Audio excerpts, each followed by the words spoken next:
Bom, pessoal, hoje nós iremos falar sobre esquemas de tradução, um assunto muito importante dentro de paradigmas de programação. É algo que vai ser muito importante também para matérias futuras, como compiladores. Então vamos lá. O que é tradução? Tradução, no contexto da nossa disciplina, é você pegar algo que o computador não é capaz de compreender e transformar em algo que ele é capaz de compreender. Ou seja, o código que nós escrevemos. Nós somos programadores e nós escrevemos numa linguagem ali de programação, e nós sabemos já que os computadores ele se comunica através de pulsos eletromagnéticos que transformam, ele interpreta como bits. Então, assim, é esse o papel da tradução. Você pegar o seu código-fonte que está ali escrito numa linguagem de programação e transformar em algo que o computador é capaz de realmente compreender. Então, assim, e existem dois tipos de tradução de código, dois tipos básicos, bem dizendo, né? Que é a compilação e a interpretação, cada um tendo a sua particularidade. A compilação, a gente vai ver aqui que, no caso, ela pega todo o seu código-fonte, traduz de uma vez só, gerando um executável que fica independente do compilador. Já a interpretação, ela é feita à medida que o código é executado. E a execução ela não vai ser independente do interpretador. Se você quiser executar qualquer código-fonte que seja interpretado, você vai precisar do interpretador. Você não vai ter algo independente, a menos que você compile esse código. Então, assim, vamos começar falando sobre a compilação. O que é a compilação? É um processo de tradução, né? Como eu já disse.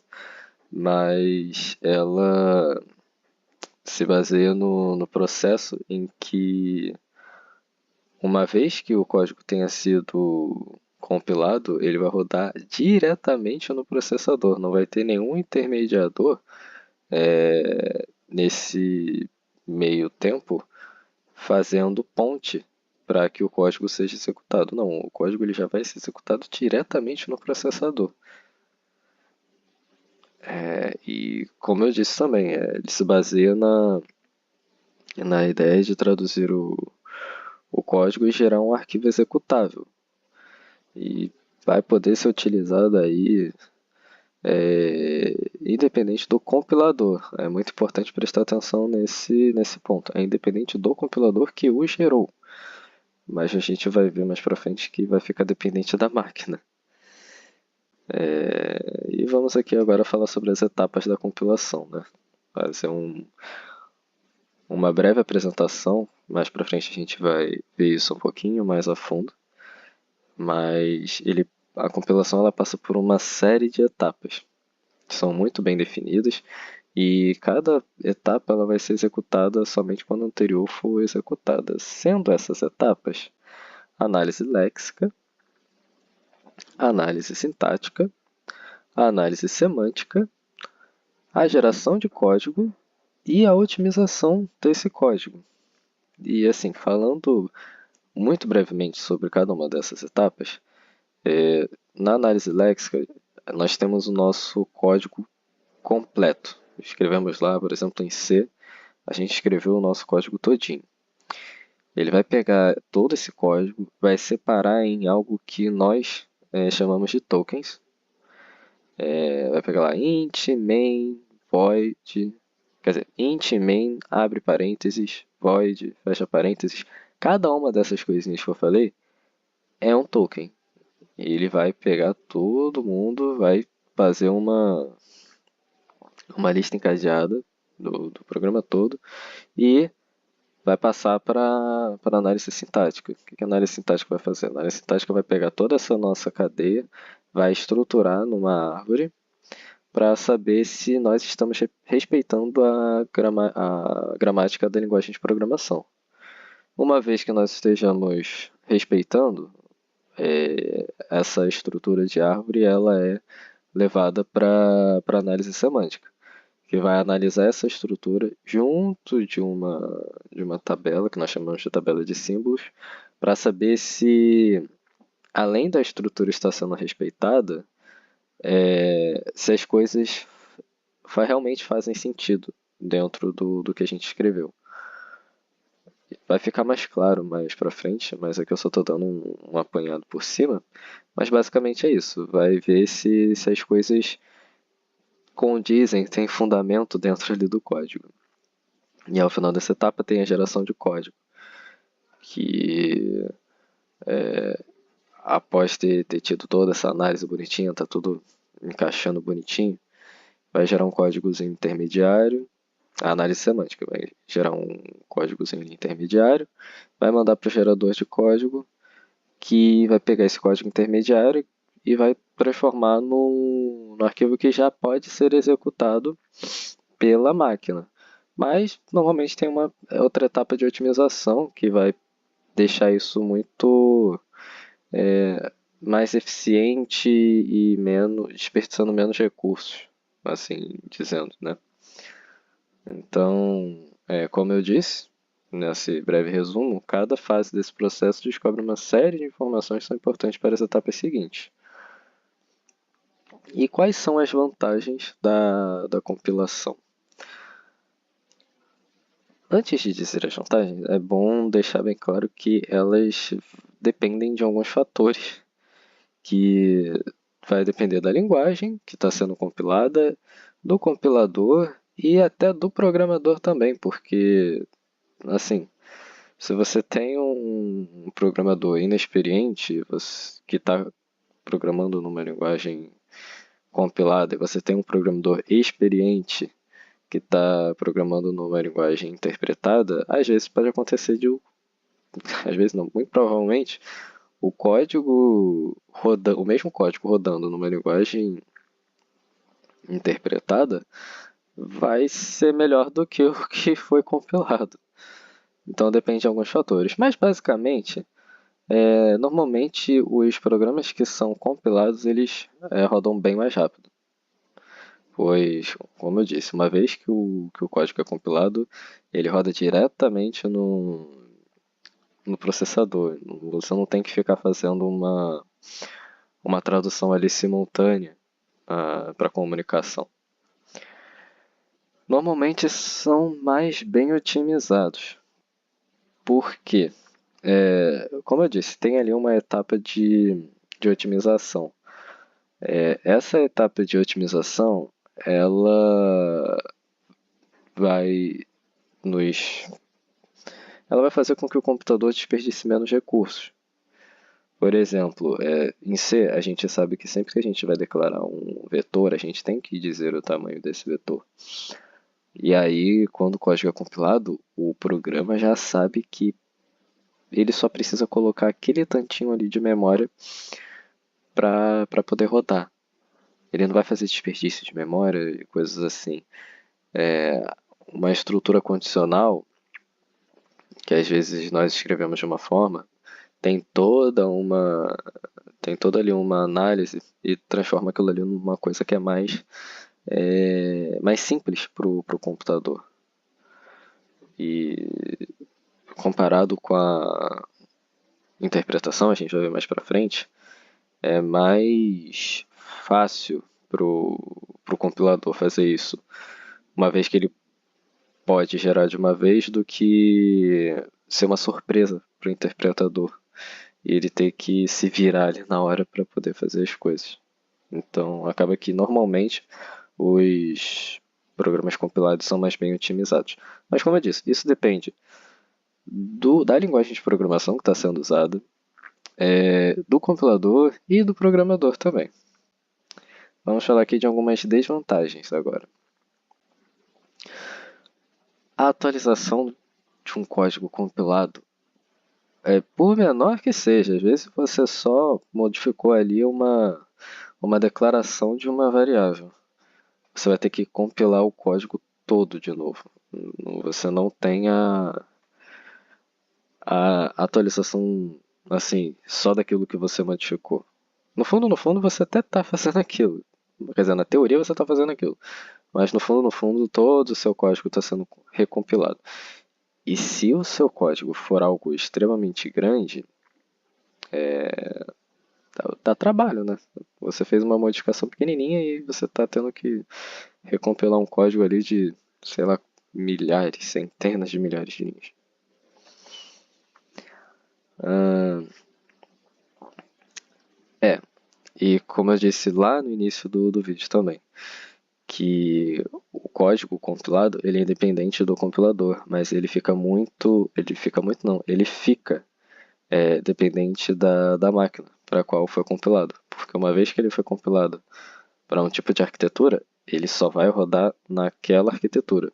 Não adianta eu compilar um código em uma máquina x86, por exemplo, rodando Windows e querer botar ela para rodar num Linux. Não vai, não vai rodar. Por isso que às vezes, por exemplo, acontece muito em C, quando a gente está aprendendo C, que às vezes a gente escreve algumas funções ali que são propriamente referentes a um tipo de sistema operacional. Elas funcionam em uma determinada máquina, mas não funciona em outra. Aí quando você não tem essa noção, você fica, poxa, por que não tá rodando? É por conta dessas questões. O executável que é gerado pelo compilador é totalmente dependente da máquina.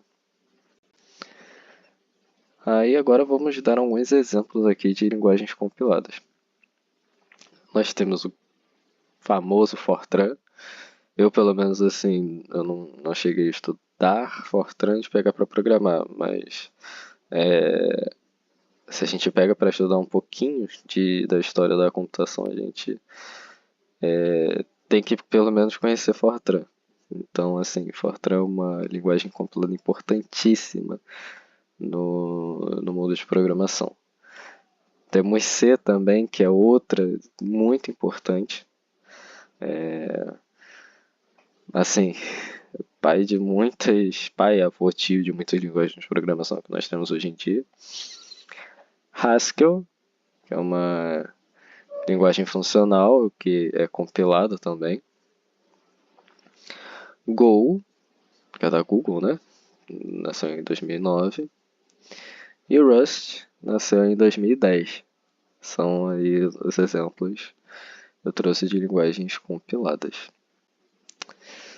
Agora vamos falar um pouquinho sobre interpretação. A interpretação ela também é um processo de tradução, lógico, mas ela não faz uma análise prévia do que ela vai traduzir para o computador. Ela vai ali no momento da execução, ela vai traduzindo linha a linha. Essa é a grande diferença para a compilação. Então, como eu disse, o interpretador vai lendo a linha e vai executando. Esse processo de ler linha a linha, no fundo, é parecido com o que acontece na compilação, de fazer uma análise léxica, sintática e semântica. Isso aí tem que fazer. Só que é um pouquinho mais particular comparado com a compilação. Então, vamos ver aí como é o emprego da interpretação, né? Elas são muito boas para linguagens de script, justamente pela vantagem, nós vamos falar mais para frente, que se você precisa modificar alguma coisa mínima, tipo, não vai te dar tanto trabalho. Não para nós, seres humanos, mas para a máquina. Então, às vezes você só quer testar alguma coisa boba, entre aspas, boba, e você faz ali rapidinho, né, para linguagens interpretadas, elas nos proporcionam uma abstração muito grande. Então, as linguagens que são interpretadas, elas normalmente têm códigos mais fáceis de escrever e modificar. Ela também é muito utilizada em linguagens que são difíceis de serem compiladas. Um exemplo aqui que eu tenho assim é Prolog. Prolog nós vamos definindo ali regras lógicas e essas regras lógicas vão sendo reescritas dentro do próprio código do programa. Então, assim, como na compilação a gente tem que compilar e uma vez que a gente compila a gente não utiliza mais o compilador, é meio que quase impossível fazermos com que isso aconteça numa linguagem compilada. Isso só é possível numa linguagem interpretada. Porque como ele vai executando linha a linha, não faz diferença se você vai introduzir uma linha lá no final e o interpretador ainda está lá no meio. Não tem problema. Vamos ver algumas vantagens aqui da interpretação. Como disse, ela nos proporciona uma maior flexibilidade. Eu tenho que fazer uma atualização aqui nesse código. Eu vou lá, faço e simplesmente dou um Ctrl S e salvei. Acabou. Se eu quiser testar, eu posso testar ali rapidinho. E diferente da compilação, que eu modifiquei uma coisa, tem que ser tudo recompilado novamente. Normalmente nos trazem melhores mensagens de erros. Isso é um pouco relativo, mas para fazer depuração de código é muito mais fácil você fazer com linguagens interpretadas, porque ele está ali executando. Enquanto ele não encontrou nenhum errinho, ele vai executando. Ele encontrou um erro, pum, ele parou. Então você tem como saber onde está pelo menos o primeiro erro. Caso tenha outros, pelo menos o primeiro você já sabe onde é que está. E permite uma maior abstração. Como assim permite uma maior abstração? Vamos voltar ao exemplo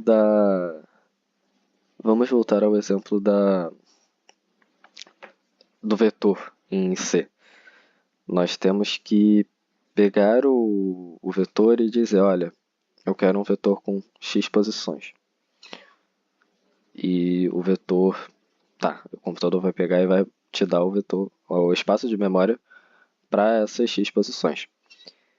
Em linguagens interpretadas, isso já não depende. Você pode simplesmente, por exemplo, em Python, você abre uma lista e pouco importa se você disse ou não a quantidade de posições que você quer. Você pode ali adicionando itens àquela lista que o próprio interpretador ele toma conta de fazer essas atualizações do tamanho do vetor, espaço de memória que está sendo alocado, nos permite uma maior abstração. É uma coisa bem interessante de linguagens interpretadas. Agora vamos falar sobre desvantagens. Comparado à compilação, agora se nós formos pegar na verdade, o mesmo programador, que é experiente, ele escrever o mesmo algoritmo em uma linguagem compilada e uma linguagem interpretada. A linguagem compilada ela vai ter uma execução mais rápida do que a interpretada. Isso porque, como eu disse, o código gerado pelo compilador vai rodar diretamente na CPU. O da interpretada vai ter que estar sendo traduzido, passar pelo interpretador, o interpretador mandar para a CPU e por aí vai. Então é um pouco mais lento. E menos eficiente também por conta de instruções menos otimizadas, que entram também na vantagem do ponto anterior, que eu posso ter listas do tamanho que eu quiser. Porém, às vezes, o interpretador pode não entender muito bem, alocar memória pra caramba e você não utilizar essa memória toda. Então você acaba tendo algumas perdas. Claro que isso vai depender muito da implementação do interpretador, é, do programador, mas falando de uma forma genérica, é normalmente isso que acontece. E vamos falar aqui agora sobre algumas linguagens interpretadas. Nós temos Lisp, que para esse mundo de inteligência artificial é absurdamente importante. Recomendo, quem quiser estudar a fundo pode estudar Lisp, mas só para ter uma noçãozinha, é uma história muito interessante, a história de Lisp. Prolog, que como eu disse aqui anteriormente, também é uma linguagem interpretada. Python, que é a queridinha de muita gente. De um tempo para cá, muita gente que eu conheço assim, qual a primeira linguagem de programação que você aprendeu? Python. Ela é a queridinha de muita gente. Ruby, tem alguns fãs assíduos. Eu nunca cheguei a programar em Ruby, mas eu confesso que eu já ouvi falar que ela é muito boa. JavaScript, para caso de quem programa para web, coisas assim, né? Uma linguagem muito interessante. E vamos agora para as considerações finais, né? A referência que eu utilizei foi o livro do Michael Scott, Programming Language Pragmatics, a quarta edição. É um livro muito bom, recomendo bastante que vocês alunos procurem esse livro. Ele vai te ajudar tanto para paradigmas de programação, compiladores. É um livro maravilhoso. Tá ok? E basicamente é isso, pessoal. Eu gostaria de agradecer a você que assistiu esse vídeo. E é isso. Vamos agora para o próximo ponto aí na matéria.